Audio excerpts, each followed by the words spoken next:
Let's get it.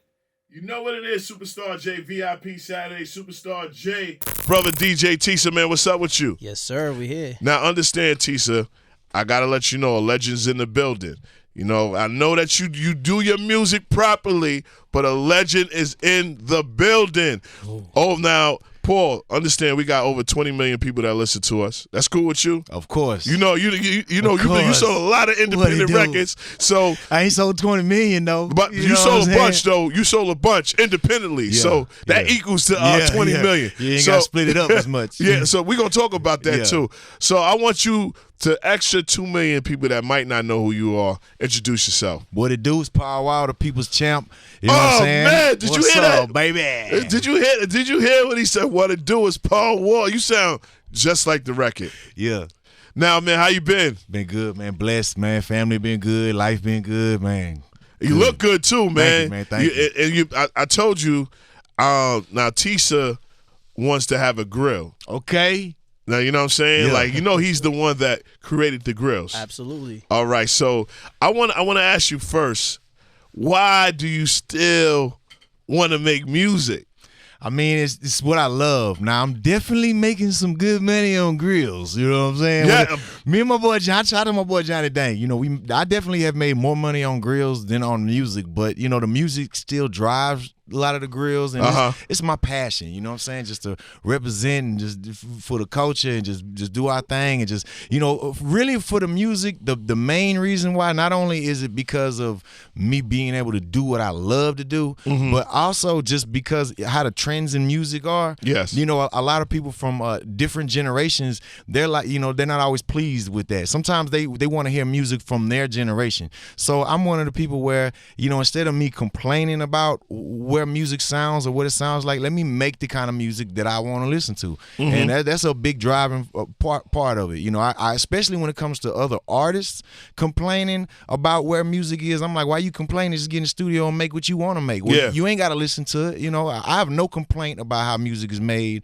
I have no complaint about the trends in music or what it sounds like. You know what I'm saying? If I want to hear something, I'm going to make the kind of music, or I'm going to choose to listen to what I want to listen to. And especially coming from the era of you physically putting CDs state to state. Yeah.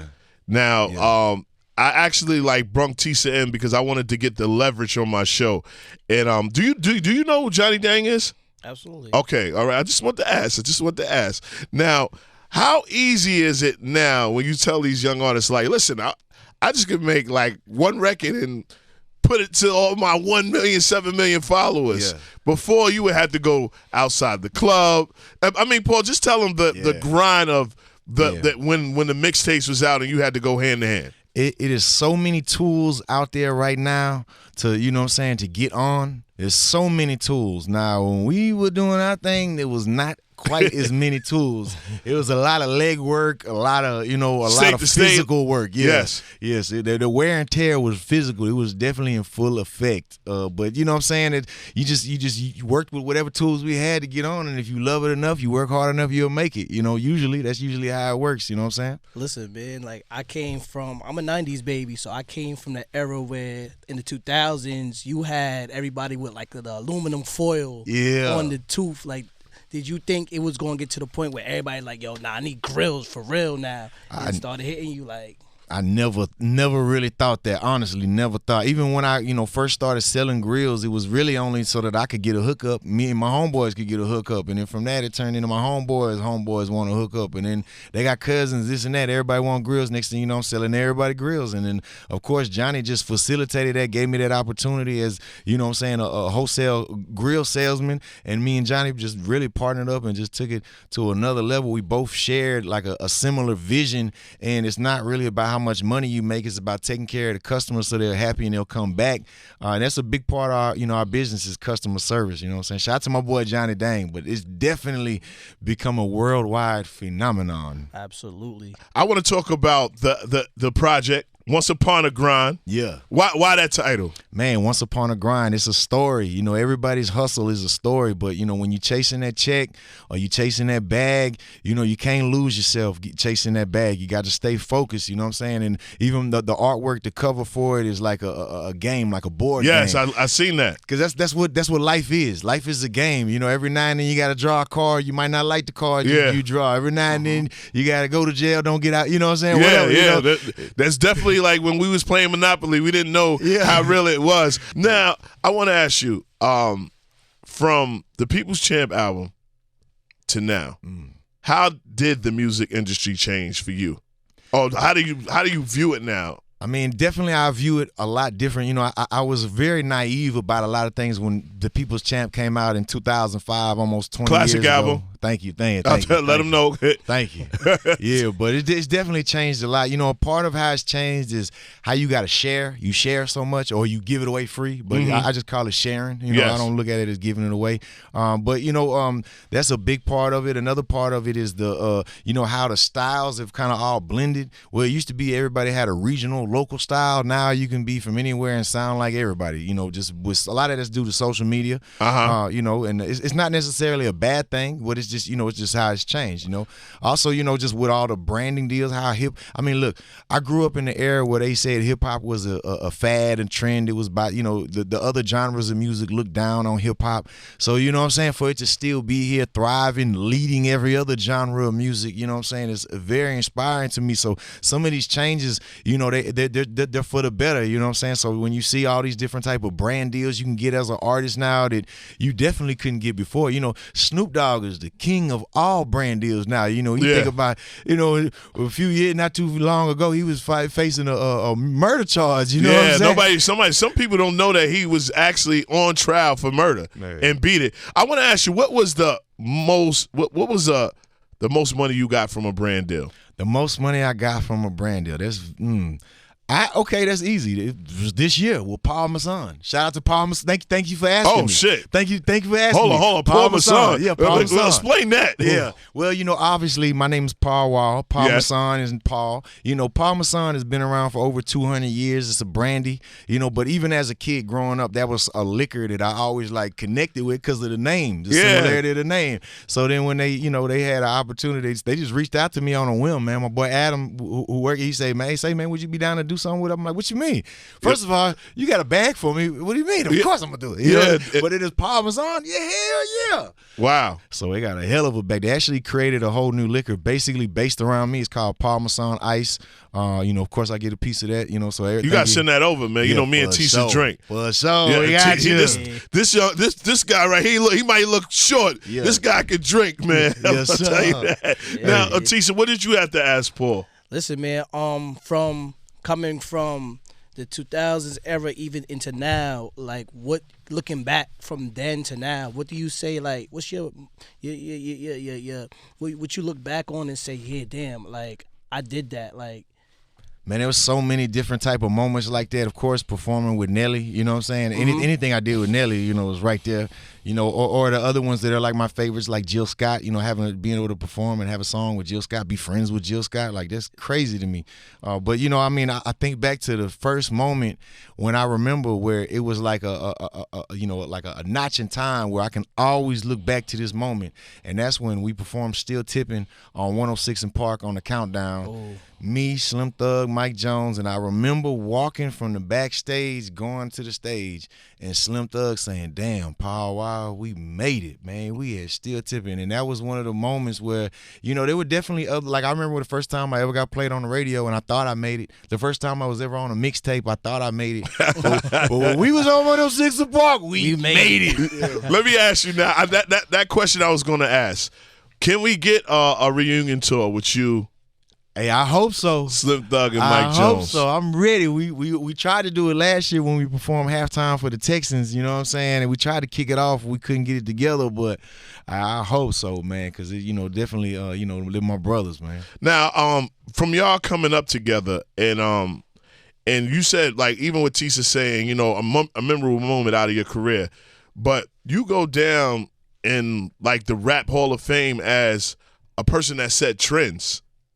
You know what I mean? You said people really would go to Houston just to get a grill, and like even New York, we had Gold Caps. Yeah. Y'all changed the whole environment of when how you would have a diamond chain and have the Jesus piece, but you have to get a Paul Wall grill or Johnny Dang grill. Yeah. How does that feel like? It's very humbling, first of all. Very humbling. Second, I'm honored, you know what I'm saying? And third, I don't ever look at it like, I did that. I never look at it like that. I'm going to say you did that, bro. Thank you.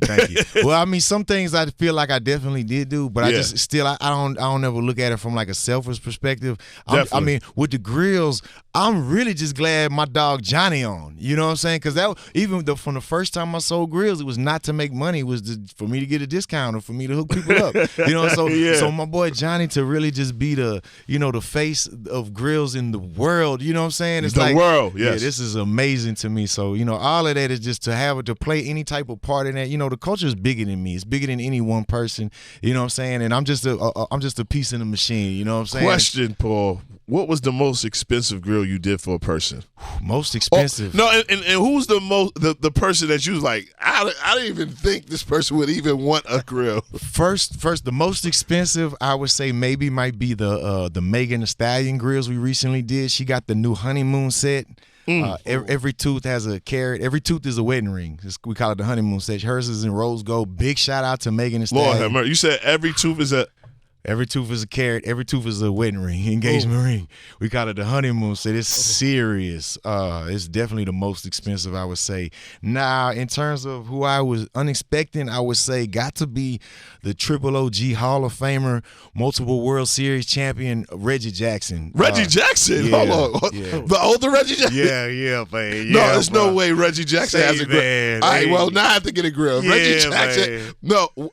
How did that even happen? I traded him for some Reggie bars. Nah, well, he recently he was working with the Astros for a long time. I think he recently left. I don't know where he's working now, but he was working with the Astros for a long time.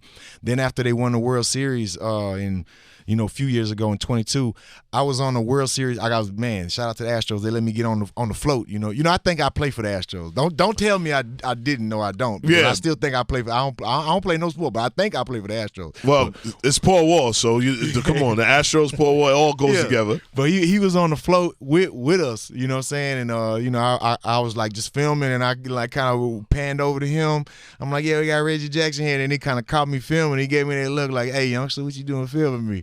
So I put my phone down. He didn't say nothing. He gave me that look, and I just went up to him and said, "Man, I'm just honored to be in your presence, man. Thank you for letting me just talk to you, whatever. Because I am. I'm a huge baseball fan, huge Reggie Jackson fan, and she's one of the goats. You know what I'm saying? And the era he played in, all of the things. Talking to him too about the stories of what he went through playing in baseball, man. It's the biggest, utmost respect and salute for Reggie Jackson, man. So after that, of course, when I met him, I'm like, hey, man, let me know if you need a grill. You know what I'm saying?